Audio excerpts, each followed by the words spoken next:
Praise the lord. ప్రభువైన యేసుక్రీస్తు నామమునకే మహిమ కలుగును గాక. ఆమేన్. మత్తయి సువార్త 1వ అధ్యాయము 18, 19 వచనములను గురించి కాసేపు ధ్యానం చేసుకుందాం.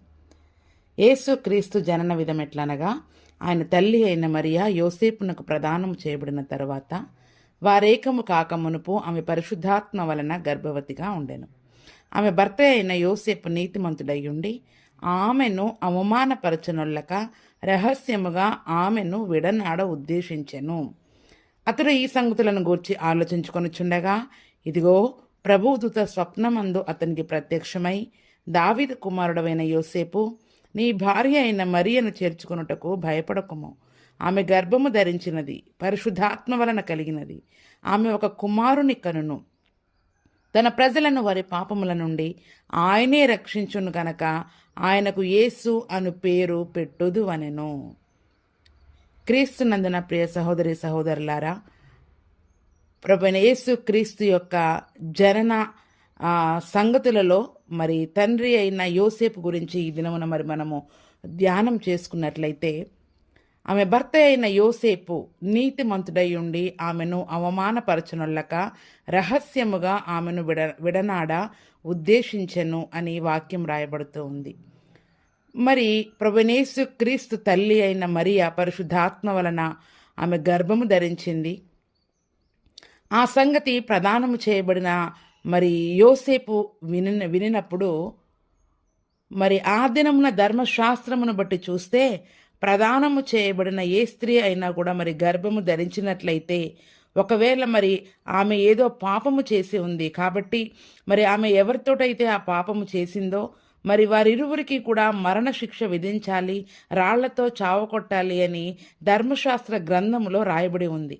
వారిని యాజకుని వద్దకు తీసుకుని రావాలి. ఆ యొక్క తీర్పు మరి వారు నిర్ణయించినప్పుడు ఆ యొక్క తీర్పు ద్వారా ఆమెకు శిక్ష అనేది అక్కడ విధించబడుతుంది. ఎందుకంటే ఒకవేళ ప్రదానం చేయబడిన కన్యక ఒకవేళ ఎవరైనా మరి ఆ యొక్క స్త్రీని బలాత్కారం చేయబోయినా కూడా ఆమె కేకలు వేయాలి అని పరిశుద్ధ గ్రంథంలో రాయబడి ఉంది. ఆ ధర్మశాస్త్రంలో ఒకవేళ కేకలు వేయకపోతే అది ఆమె పాపము చేసినట్లుగా, ఇష్టపూర్తిగా మరి పాపము చేసినట్లుగా మరి మన వాక్యంలో రాయబడి ఉంది. కావున మరి ఆమె ప్రదానము చేయబడిన కన్యక కాబట్టి మరి ప్రదానము చేయబడిన కన్యక పరిశుద్ధాత్మ వలన గర్భము ధరించింది. ఈ సంగతి మరి నీతిమంతుడైన యోసేపు ఒకవేళ నమ్మడానికి యోగ్యముగా ఉన్నప్పటికీ లోకము నమ్మడానికి సిద్ధముగా ఉండదు. ఎందుకంటే ఆత్మ సంబంధమైన సంగతులు మనుష్యులకి అర్థం కావు. వాళ్ళు కేవలం మనుష్యాత్మని కలిగి ఉంటారు కాబట్టి దేవుని సంగతులను మరి వారు గ్రహించలేరు. కాబట్టి ఇది అంతా కూడా ఏదో మాటలు చెప్తూ ఉన్నారు వీళ్ళు, ఆమె నిజముగానే శరీర సంబంధమైన పాపము చేసి ఉంది అని సమాజం అంతా కూడా మరి ఆమె గురించి చెడుగా మాట్లాడేవారుగా ఉంటూ ఉన్నారు. కాబట్టి మరి అక్కడ యోసేపు నీతిమంతుడుగా మరి మనం చూస్తూ ఉన్నాం. మరి నీతిమంతుడు అని అతని పేరులోనే అతని యొక్క స్వభావమును మరి పరిశుద్ధాత్మ దేవుడు రాయిస్తూ ఉన్నాడు. ఎంతటి నీతిమంతుడు అంటే, ఆమె మరి నిజముగా పాపము చేసిందా చేయలేదా అది తర్వాత సంగతి, కానీ ఆమెకి అవమానము కలగకూడదు. ఆమెకు కలిగిన మరి ఆ నిందను బట్టి, సమాజము వేస్తున్న ఆ నిందను బట్టి ఆమె నలుగురిలో ఆమె యొక్క పేరు అవమానపరచకూడదు అని తన్ను తాను అనుకుని రహస్యముగా ఆమెను విడిచిపెట్టాలి. సమాజములో అందరి ముందు మరి నిజముగా ఆ దినమున అందరి మధ్యలో ఆమె వలన ఏదో ఒక పొరపాటు జరిగిందని, ఆమెను కానీ ఆమె యొక్క కుటుంబమును గురించి కానీ మరి వారికి వ్యక్తిగత వారి యొక్క గౌరవ ప్రతిష్టలకు భంగము కలిగించకూడదు అని ఎంతగానో మరి నీతిమంతుడైన యోసేపు ఆలోచించినట్లుగా మరి మనం చూస్తూ ఉన్నాం. నిజముగా మరి ఆ స్త్రీకి కానీ ఆ కుటుంబానికి కానీ ఎంతో వారి యొక్క గౌరవ ప్రతిష్టలకు ఎంతో భంగం కలుగుతుంది ఆ సంగతి విన్నప్పుడు. కాబట్టి ఇది నలుగురిలోనికి వస్తే సమాజములో మరి ఆ యొక్క తీర్పు జరిగినప్పుడు ఆ యొక్క గ్రామమంతా ఉంటారు, సమాజములోని పెద్దలు ఉంటారు, యాజకులు ఉంటారు. ఇంతమంది ముందు ఆ యొక్క స్త్రీని నేను అవమానపరచకూడదు, ఆ కన్యక అయిన మరియని నేను అవమానపరచకూడదు, ఆమె నామం ఆమెకి ఎటువంటి చెడ్డ పేరు నలుగురిలో రాకూడదు అని గ్రహించాడు. ప్రియులారా, ఎంత మంచి మనస్సు కలిగిన వాడు కదా నిజముగా యోసేపు. ఈ దినమున మరి నిజముగా మనకందరికీ కూడా అటువంటి మనస్సును మరి మనము కలిగి ఉండాలి, అటువంటి నీతిని మరి మనము కలిగి ఉండాలి అని ఆ యొక్క యోసేపు సంగతిని మరి మనం ధ్యానిస్తూ ఉన్నప్పుడు మనకు అర్థమవుతూ ఉంది. ఎందుకంటే నేటి దినాలలో అసలు ఆమె తప్పు చేసిందో లేదో కూడా మనకు తెలియదు, కానీ ఒక వ్యక్తి గురించి మరి మనం ఏదైనా ఒక సంగతిని విన్నప్పుడు ఆ వ్యక్తి గురించి అందరికీ చాలా తొందరగా వారి యొక్క చెడుతనమును గురించి ప్రచారం చేసేవారిగా ఉంటాము, కానీ అది నిజమా అబద్ధమా ఎందుకు జరిగింది అని వారి యొక్క గౌరవానికి కానీ వారి యొక్క ప్రతిష్టకి కానీ వారిని అవమానపరచకుండా ఉండాలి అన్న సంగతి కానీ చాలామంది గ్రహించలేకపోతా ఉన్నారు. ఎవరి గురించైనా తమ స్వంత వారి గురించి కూడా, స్వంత తోడబుట్టిన వారి గురించి కూడా, రక్త సంబంధుల గురించి కూడా ఈ దినమున ఏదైనా విషయం తెలిసిందంటే నలుగురికి చేరవేయాలన్న ఉద్దేశాన్నే కలిగి ఉంటున్నాం, కానీ అయ్యో ఈ విషయం నలుగురికి తెలియడం ద్వారా మరి వారి గౌరవానికి వారి యొక్క పేరుకి భంగం కలుగుతూ ఉంది, వారికి అవమానం కలుగుతూ ఉంది అని ఆ సంగతిని నిజముగా దాచిపెట్టం ప్రియులారా. అందుకే కీర్తనల గ్రంథంలో ఒక చక్కని మాట ఉంది, ప్రేమను వృద్ధి చేయగోరువాడు సంగతిని దాచిపెడతాడంట. ఎంత చక్కని మాట కదా. ఇరువురి మధ్యలో సమాజంలో ఆ వ్యక్తి గురించిన మరి సంగతిని దాచిపెట్టడం ద్వారా అందరితో ఆ వ్యక్తికి ఉన్న సంబంధ బాంధవ్యాలు, ప్రేమ అనేది పెరుగుతూ ఉంది. అంటే ఒక వ్యక్తిని మరి సమాజం ప్రేమించే విధముగా మరి మనం చిత్రీకరిస్తున్నామా, లేదా ఆ వ్యక్తి పైన ద్వేషపూరితమైన మాటలు, అవి నిజమో అబద్ధమో కూడా తెలుసుకోకుండా ఆ వ్యక్తి గురించి చెడు ప్రచారం చేసేసి వారిపైన ఉన్న ప్రేమను, వారిపైన ఉన్న గౌరవాన్ని, వారికున్న పేరు ప్రతిష్టలను పాడు చేసే వారముగా ఈరోజు మనం ఉంటా ఉన్నామా. నిజముగా మరి యోసేపు గురించి మనం ధ్యానం చేసుకుంటే తన ప్రదానం చేయబడిన ఆ కన్యకకి అవమానము కలగకూడదు. ఆమె పేరు, ఆమె గర్భము ధరించింది అన్న పేరు బయటికి వస్తే నలుగురిలో అవమానం కలుగుతూ ఉంది, ఆమెకి అవమానం కలుగుతుంది. ఒక ఎదుటి వ్యక్తి గురించిన మరి ఆలోచన, వారిని అవమానపరచకూడదు అన్న ఆలోచనే నిజముగా యోసేపుని నీతిమంతునిగా నిలబెట్టింది ప్రియులారా. మరి దేవుడు కూడా అతన్ని మన పరిశుద్ధుడైన యేసు ప్రభువుకి తండ్రిగా మరి ఎన్నుకోవడానికి నిజంగా అతని యొక్క స్వభావమే కారణము. ఎవరిని నిందించని, అవమానపరచని, వారి గురించి చెడుగా మాట్లాడని నీతిమంతుడైన యోసేపు గురించి నిజముగా ఈరోజు మరి మనము మాట్లాడుకుంటా ఉన్నాం. నిజముగా మరి ఈ దినమున సామెతల గ్రంథం 13వ అధ్యాయం 5వ వచనంలో కూడా మరి మనం చూస్తే, నీతిమంతునికి కళ్ళ మాట అసహ్యము, భక్తిహీనుడు నిందించుచు అవమానపరచును అని వాక్యములో ఉంది. నీతిమంతుడు ఏ మాట గురించి కూడా, అటువంటి మాటల గురించి వినడానికి కానీ మాట్లాడడానికి కానీ అసహించుకుంటాడంట.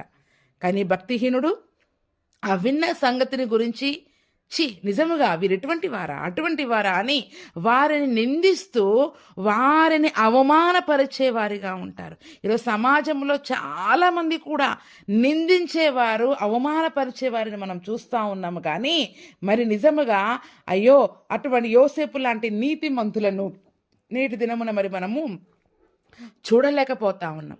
మత్తయి సువార్త 22:6 వచనంలో కూడా మరి మనం చూస్తే, అక్కడ పెండ్లి విందుకు పిలువబడిన మరి ఆ దాసులని అక్కడ మరి వారు అవమానపరిచినట్లుగా మనం చూస్తూ ఉన్నాం. అంటే చూడండి, ఈ నేడు దినమున మరి సువార్తని, వాక్యములు చెబుతున్న ఎంతోమంది సేవకులు, నా గొర్రెపిల్ల పెండ్లి విందు గురించి సువార్త ప్రకటిస్తున్న ఎంతోమంది దైవ సేవకులని నేటి దినమున ఎంతో ఘోరముగా అవమానపరిచేవారుగా ఉంటా ఉన్నారు. సమాజం సేవకుల గురించి చాలా తక్కువగా మాట్లాడుతూ ఉంది. మరి నేటి దినమున వారు ఎందుకు అటువంటి పరిస్థితులలో మరి ఆ యొక్క సువార్తను చెబుతూ ఉన్నారో అనే విషయాలను అర్థం చేసుకోకుండా ఎంతసేపు డబ్బు కొరకు, లేకపోతే ఏమీ లేదని సేవ చేస్తున్నారని అనేక విధాలుగా సేవకులను నిందించేవారిగా, అవమానపరిచేవారిగానే ఉంటూ ఉన్నారు. కానీ ఆ సువార్త యొక్క సత్యాన్ని గ్రహించలేకుండా ఉంటున్నారు ప్రియులారా. కీర్తనల గ్రంథం 112వ అధ్యాయము 4-5 వచనాలలో చూస్తే, యథార్థవంతులకు చీకటిలో వెలుగు పుట్టును, వారి కటాక్షమును వాత్సల్యతయు నీతియు కలవారు. నిజముగా మరి యోసేపు యథార్థవంతుడే, నీతిమంతుడే, కానీ అతని యొక్క జీవితము చీకటిమయమైపోయింది. అయ్యో, నాకు ఒక స్త్రీతో ప్రదానమైపోయింది, కానీ మరి ఆ ప్రదానం చేయబడిన స్త్రీ ఏమో, కన్యకేమో గర్భవతిగా ఉంది. అది ఒకవేళ దేవుని కార్యమే కావచ్చు, కానీ సమాజాన్ని నేను ఎలా ఎదుర్కోవాలి అనే ఒక అంతరంగంలో మరి పోరాటము, ఒక చీకటి అనేది మరి అతనిలో ఆ యొక్క కలుగుతూ ఉన్నప్పుడు, నిజమే మరి ఈ సంగతులను గురించి ఆలోచించుకొనుచుండగా ఒకలాంటి ఆలోచన, చింత, దుఃఖము, బాధ మరి ఎంతో శరీరమును బట్టి ఎంతో కొంత ఉండవచ్చు.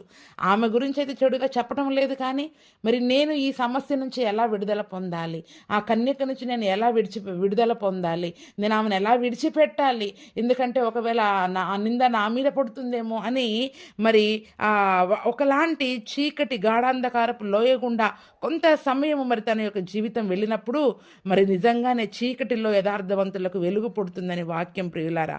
అందుకనే వెంటనే ప్రభుదూత స్వప్నమందు అతనికి ప్రత్యక్షమై, దావీదు కుమారుడమైన యోసేపు, నీ భార్య అయిన మరియను చేర్చుకున్నట్టుకు భయపడకుము, ఆమె గర్భము ధరించింది, అది పరిశుద్ధాత్మ వలన కలిగింది, ఆమె కుమారుని కంటుంది, తన ప్రజలను వారి పాపముల నుండి ఆయనే రక్షిస్తాడు, కనుక ఆయనకు యేసు అని పేరు పెడదువు, ఇది మనుషుల వలన కలిగింది కాదు, ఇది దేవుని కార్యము, పరిశుద్ధాత్మ కార్యమని ఎప్పుడైతే ఆ యొక్క దూత యొక్క వెలుగు తన పైన ప్రసరించబడిందో, ఆ వెలుగు అతని పైన ఉదయించిందో, వెంటనే ఆ యొక్క మరియ పైన అతనికి కటాక్షము, వాత్సల్యత అనేది మరి పెరిగినట్లుగా మరి మనం చూస్తూ ఉన్నాం.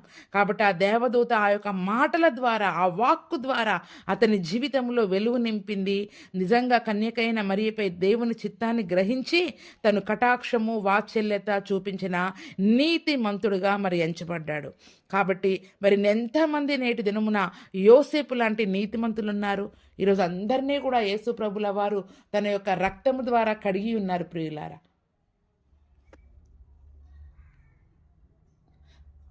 కానీ యేసు ప్రభు రక్తంలో కడగబడిన మరి మనమందరము యోసేపు లాంటి నీతిని మరి మనం కలిగి ఉన్నామా?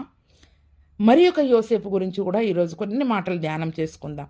ఆదికాండము 40వ అధ్యాయం 15వ వచనంలో మరి మనం చూసినట్లయితే అక్కడ కూడా ఒక యోసేపును మరి మనం చూస్తామండి. యాకోబు కుమారుడైన యోసేపు గురించి నిజంగా ఈరోజు మరి మనము ధ్యానం చేసుకున్నట్లయితే, మరి తన సొంత అన్నల చేత ద్వేషించబడి, అవమానపరచబడి, తను ఐగుప్తీయులకు మరి అక్కడ అమ్మివేయబడినప్పుడు చెరసాలలో మరి పోతీఫర్ భార్య ద్వారా కూడా తను చెరసాలలో వేయబడిన సమయంలో కూడా అక్కడ ఆ యొక్క పానదాయకుల అధిపతితో మరి మాట్లాడుతూ ఉన్నాడు. ఆదికాండం 40వ అధ్యాయం 15వ వచనంలో మరి మనం చూసుకున్నట్లయితే, ఏలయనగా నేను హెబ్రీల దేశంలో నుండి దొంగిలబడితిని, అది నిశ్చయము, మరియు ఈ చెరసాలలో నన్ను వేయుటకు ఇక్కడ సహా నేనేమీ చేయలేదని అతనితో చెప్పెను.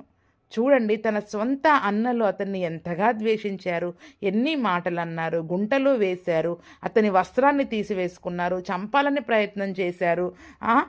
చివరికి వాళ్ళే అక్కడ ఇష్మాయిలీలకు అమ్మి వేసినట్టుగా కూడా మరి మనం చూస్తూ ఉన్నాం. కానీ ఆ సంగతులలో ఏ సంగతిని కూడా మరి అక్కడ ఆ చెరసాలలో ఆ అధిపతితో మరి యోసేపు చెప్పటం లేదండి. నేను దొంగిలబడ్డాను అని చెప్తూ ఉన్నాడు. నా అన్నలు నన్ను అమ్మివేశారు అని చెప్పడం లేదండి. నేను దొంగిలబడితేనే అది నిశ్చయము, మరియు ఈ చెరసాలలో నన్ను వేయుటకు ఇక్కడ సహా నేనేమీ చేయలేదు. అక్కడ పోతీఫర్ భార్య గురించి కానీ, అక్కడ తన సొంత అన్నల గురించి కానీ, ఎవరి గురించి కూడా ఎటువంటి చెడుతనము, కళ్ళ మాటలు కానీ, చెడుతనము కానీ, వారిని అవమానపరిచే మాటలు, వారి యొక్క పేరు ప్రతిష్టలకి, గౌరవానికి భంగము కలిగించే మాటలు యోసేపు మాట్లాడలేదండి. అందుకే నిజముగా యోసేపు ఫలించడు కొమ్మగా అంతగా దీవించబడినట్లుగా మరి మనం అక్కడ చూస్తూ ఉన్నాం. మరి తర్వాత కాలంలో, కరువు కాలంలో ఆ స్వంత అన్నలు తన దగ్గరికి వచ్చినప్పుడు మరి వారి ఎదుట తన్ను తాను అణుచుకొనజాలక అక్కడ నుంచి తన సన్నిధిలో ఉన్న ప్రతి పని వాళ్ళని కూడా, మనుషులందరినీ కూడా వెలుపలికి పంపివేసి యోసేపు తన్ను తాను తన అన్నయ్యలకు తెలియచేసుకున్నాడు. ఏడ్చినట్టుగా మరి మనం చూస్తూ ఉన్నాం ప్రియులారా. అంటే నిజముగా తన హృదయంలోని ఆ దుఃఖము, బాధ, మరి అతను ఏడుస్తూ ఉన్నప్పుడు అన్నయ్యలు మరి అతన్ని గమనించినప్పుడు, గుర్తుపట్టినప్పుడు, ఒకవేళ వారి మధ్యలో జరిగే ఆ సంగతులు అక్కడ ఉన్న ఎవ్వరికి తెలియడానికి కూడా యోసేపు ఇష్టపడలేదు. ఎందుకంటే ఆ సంగతులు ఏవి బయటికి వచ్చినా నా అన్నయ్యలకు అవమానం కలుగుతుంది, నా అన్నయ్యలకు వారి యొక్క గౌరవానికి భంగం కలుగుద్ది. నిజంగా ఎంత మంచి మనసు ప్రియులారా. ఇక్కడ నీతిమంతుడైన యోసేపు అలాగే ఉన్నాడు. ఆది కాండంలో మరి యాకోబు కుమారుడైన యోసేపు కూడా అంత మంచి స్వభావాన్ని, ఈ దినమున మనకి చెడు చేసిన వారి గురించి మనము ఉన్నది లేనిది కల్పించి ఎన్నో విషయాలు మరి మనము వారిని అవమానపరిచే విధముగా మాట్లాడుతూ ఉంటాం. కానీ ఇక్కడ ఎంతో చెడు చేసినా కూడా మరి తన అన్నల గురించి అక్కడ చెడుగా మాట్లాడలేదు, ఎవరు తెలుసుకోవడానికి కూడా ఇష్టపడలేదు, ఎవరికి చెప్పడానికి కూడా మరి ఇష్టపడలేదు. అందుకనే మరి నిజముగా తను చేసిన ఆ పనిని బట్టే మరి తన అన్నయ్యలు వచ్చారు, తన తండ్రి ఇంటి వారు వచ్చారని అక్కడ ఫరో తెలుసుకున్నప్పుడు, మీరందరూ వచ్చి ఇక్కడ ఉండండి, శ్రేష్టమైన మరి ఒక ప్రాంతంలో మీరు ఉండండి అని వారందరికీ అక్కడ మరి ఆ యొక్క కరువు సంవత్సరములలో మరి వారికి ఏ లోటు లేకుండా ఐగుప్తులో ఉండడానికి మరి అక్కడ వారికి అవకాశం దొరికింది ప్రియులారా. నిజముగా వారి గురించి చెడుగా చెప్పి ఉంటే, బాబోయ్ స్వంత తమ్ముడివి నీకే ఇంత అన్యాయం చేశారు, ఈ దేశంలోకి వస్తే మా దేశ ప్రజలకి ఎంత అన్యాయం చేస్తారో, వద్దు బాబోయ్ వద్దు, వారు రానవసరం లేదు అని వారిని రానిచ్చేవాళ్ళు కాదు ప్రియులారా. అంటే చూసారా, మనము వారి చెడు చేసిన వారికి కూడా నిజముగా మంచి చేసేంత, మేలు చేసేంత మంచితనము, నీతి అనేది ఆ యాకోబు కుమారుడైన యోసేపులోనూ చూస్తున్నాము. అంతేకాకుండా మరి కన్యకగా ప్రదానము చేయబడిన ఆ మరియ విషయంలో కూడా మరి వడ్రంగివాడైన యోసేపు, నీతిమంతుడైన యోసేపు కూడా అదే విధముగా ఆమెను అవమానపరచకూడదని నిజముగా మరి ఆమె గురించి రహస్యముగా ఆమెను విడనాడనొల్లడానికి ప్రయత్నం చేశాడు. కానీ ఎప్పుడైతే దేవదూత మరి ఆ యొక్క వెలుగు ప్రత్యక్షతను తను తెలుసుకున్నాడో వెంటనే కటాక్షము, వాత్సల్యతను కలిగి మరి నీతిమంతుడిగా ఆమెను తన భార్యగా చేర్చుకోవడానికి ఇష్టపడ్డాడు. మరి ఆ తర్వాత ఎన్నో సమస్యలు వచ్చి ఉంటాయి, నిందలు వచ్చి ఉంటాయి, అయినా కూడా అవన్నీ కూడా ధైర్యముగా ఎదుర్కోవడానికి ఆ యొక్క కన్యక అయిన మరియ ప్రక్కన తను అండగా నిలబడినట్టుగా చూస్తూ ఉన్నాం. మరియని ఎన్నో అని ఉంటారు, యోసేపుని ఎన్నో అని ఉంటారు, కానీ ఆమె నామంను అవమానపరచకూడదు అనుకున్నాడు, ఆమెకి అండగా నిలబడాలనుకున్నాడు. అది నిజముగా దేవుని యొక్క నీతి ప్రియులారా. ఈరోజు మరి మనం ఎటువంటి నీతిని కలిగి ఉన్నాం? ఎంతసేపు ఎదుటి వారిని నిందించాలి, అవమానపరచాలి, వారి పేరు ప్రతిష్టలను పాడు చేయాలి అనే వారిగానే మనం ఉంటూ ఉన్నాము, కానీ అటువంటి క్రైస్తవులుగానే మరి మనం ఉంటున్నాము. కానీ ఎవరిని నిందించని, అవమానపరచని, కీడు చేసిన వారి గురించి మాత్రం నేను ఎక్కడా చెడుగా చెప్పకూడదు అనే మంచితనము, ఆ నీతి, మరి యోసేపు లాంటి నీతిని ఈ దినమున మరి నీవు నేను కలిగి ఉన్నామా? అందుకనే లోకరక్షకుడైన మరి ఆ యేసు ప్రభువుకి తండ్రిగా దేవుడు అతన్ని ఎంచుకున్నాడు. నిజమే ప్రియులారా. మరి ఈ దినమున మన హృదయాలలో కూడా అటువంటి లోకరక్షకుడైన యేసు ప్రభు నీ హృదయంలో, నా హృదయంలో కూడా జన్మించాలి అంటే అటువంటి మంచి స్వభావమును, అటువంటి నీతిని, వాత్సల్యతను, కటాక్షమును ఈ దినమున మనందరము కలిగి ఉన్నట్లయితే ఆయన మన హృదయములలో వసించి నిజముగా మరి మనలను కూడా ఆయన నీతిగా మార్చడానికి ఆయన శక్తిమంతుడు, సమర్థుడు. అటువంటి కృప ప్రభు యేసు క్రీస్తు మనకందరికీ దయచేయునుగాక. Amen, amen, amen.